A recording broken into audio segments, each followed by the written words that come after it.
It is time for your WWE 8th of July Raw, Monday Night Raw, top 5 moments. And based on tonight's show, I think Booker T was still hungover from the 4th of July celebrations because it wasn't a good night for him. Every single segment he was in, he just seemed off. He wasn't up to his usual self. Normally Booker T's on the screen, man, and he's 5-time champion, sucker. But I didn't really get Booker T vibes. I just didn't really get it. Him and Goldust, to me, the night, they just weren't really connecting like they normally do, and that is why, surprisingly, Booker T is not in the top 5 moments. I think it's the first time since we started doing this that Booker T has not been in the top 5 either as himself, or is it something to do with Goldust? So there you go. Yeah, it completely seemed off. I don't know why this was. Could have been the 4th of July, but every segment, it just seemed... Opening segment, he came out talking about his dad. Didn't really draw with me. I'm pretty sure his dad didn't run on him and Stevie Ray. Whoa. Not just because he's black. I genuinely think that. Eddie Guerrero came out. He had a match with Eddie Guerrero. It was really, really poor, and he beat him with a dodgy looking roll up after 4 minutes. Nobody knew it was happening. He then he didn't really cut a promo. He stood there and let Goldust cut a promo backstage. Didn't really do much for me.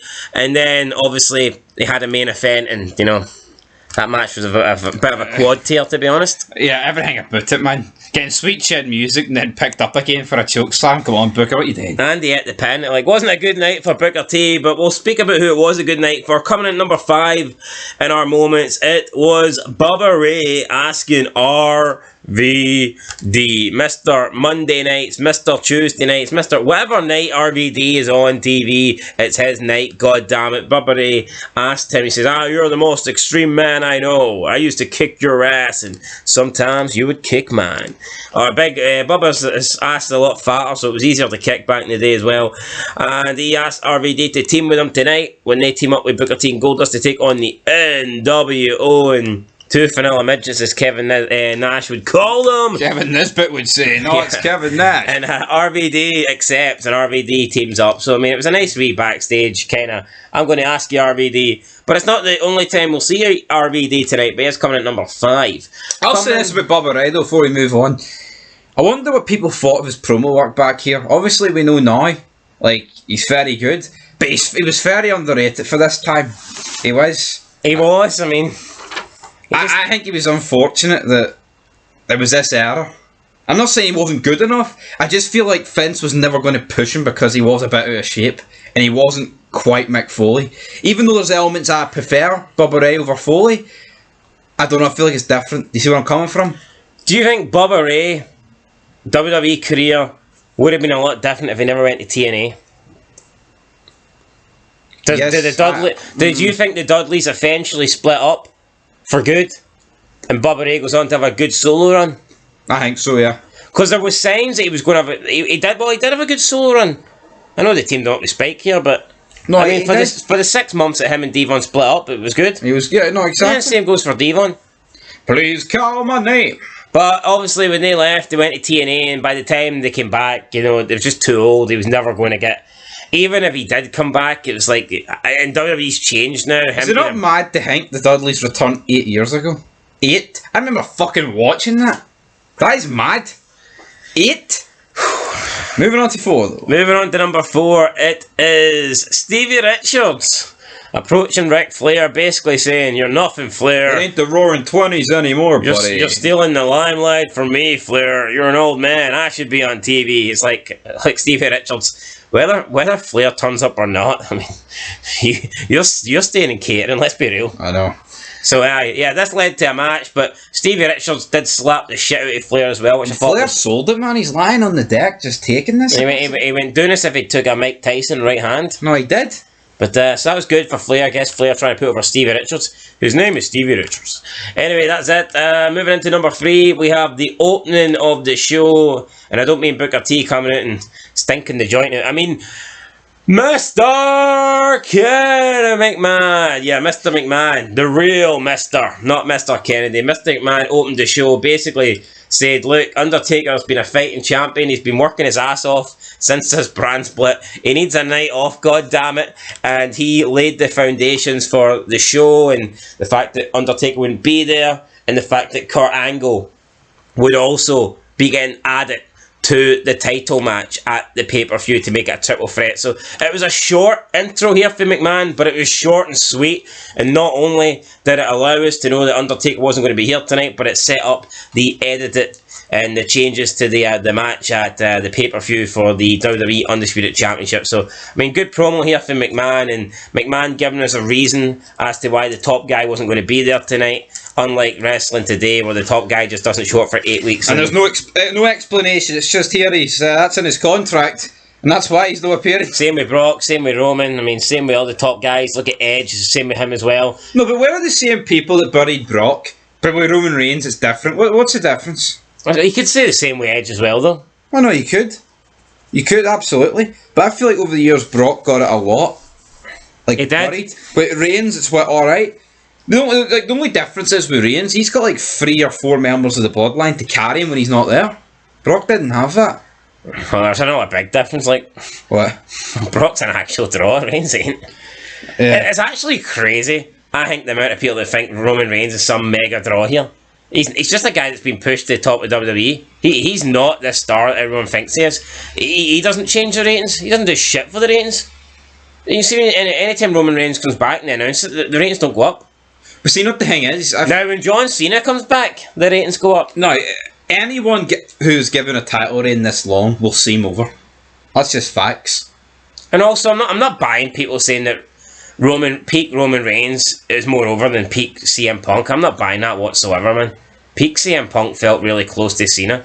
Roman Reigns has had no one to compete with. Roman Reigns has literally just been here, hold on to this belt for as long as you want it. Anyway, we're not here to talk about that shite.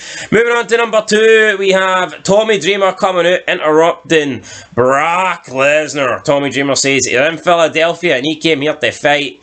Paul Heyman was running down ECW, he was running down the crowd saying that he made ECW. Tommy Dreamer's like, you didn't make shit, Heyman. These fans made ECW. Then Tommy Dreamer came out, started hitting Brock Lesnar with a cane. He was going to powerbomb Heyman through 2 chairs. We all know he wanted to kill him at WrestleMania 17. He didn't quite get to do that, but I mean, I guess putting him through 2 chairs wanted to do it the night, though.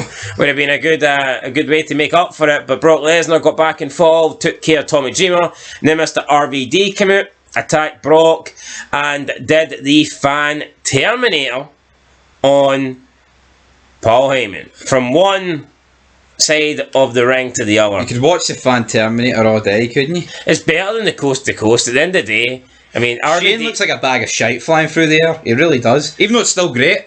But also, see, when you factor in that RVD is literally the entire time holding a chair in his hand.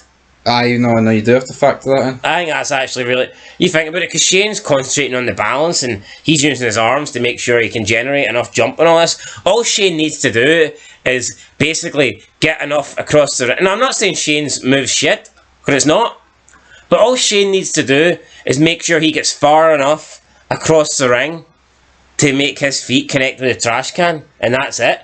RVD actually has to take a chair up with him, balance on the top rope, with a chair in one hand, then dive through the air with the chair and position his fucking legs back so he can get the chair in front of his legs and then push his legs out into the chair and make sure that the chair actually connects onto the opponent. Whereas with Shane McMahon, the opponent's literally holding the trash can in place. So, I mean, yeah, that's what it is. Moving on though to moment number 1. Moment number 1, we have the quad, the Triple H quad. He tore his quad, damn it. And not Triple H, it was Kevin Nash. You know what, Triple H took it like a champ, man. This is a bit embarrassing for Nash, right? I'm sorry, it is. You get McMahon doing both, right? I know you talked about it, but they care about the business. Nash doesn't. There's looking like a shite bag, and then there's looking this. Alright, but my point is, see if it said in Kevin Nash's contract that, here, if you no sell the quad and don't go down in pain, you get an extra 0 on your check. I don't think Nash goes down in pain. I disagree. I feel like the way it happened, you couldn't achieve. I feel like it was that. Like I'll say this. I think it was that sudden. I feel like when Triple H did it, at least he's doing it through the announce table. He's face down. When Nash does it, it's like in an attempt into the other corner. It couldn't have happened at a worse spot. So you think Nash had momentum going for him? And he just... No, I feel like Triple H could mask the pain. Because as soon as he does it, it's through the announce table, isn't it? And then he's lying on the ground, like right up against the barricade. When Nash does it, the camera's on him, and it's like you've got all 5 guys just looking at him. But Nash does it, let out a scream here. I've never tore a quad, right? I think it would be really sore. I'm not denying that. You know, some of us deal with it like and start grating. Aye, I think it would be like the most severe cramp. But my point is, right, he's fucking big, sexy, 7 foot, man. And he went down like a sack of spuds. He went down like Adam Cole in the grocery store. See when Sin Cara broke his finger? That's what this reminded me of. Si, senor. Stop the match, The X get thrown up. X. I think McMahon's head could come fucking flying off and he's still going to put an X up. Continue the damn match. Make him look strong, you dumb bastard. Anyway, guys, that's our top 5 moments. Wasn't the greatest Raw in the world. Hopefully next week's is better. But, I mean, I feel like Raw's been very hit and miss, whereas on SmackDown you get much more of a solid show. That's our opinion. Let us know what you guys think. We'll catch you in the next one. Peace.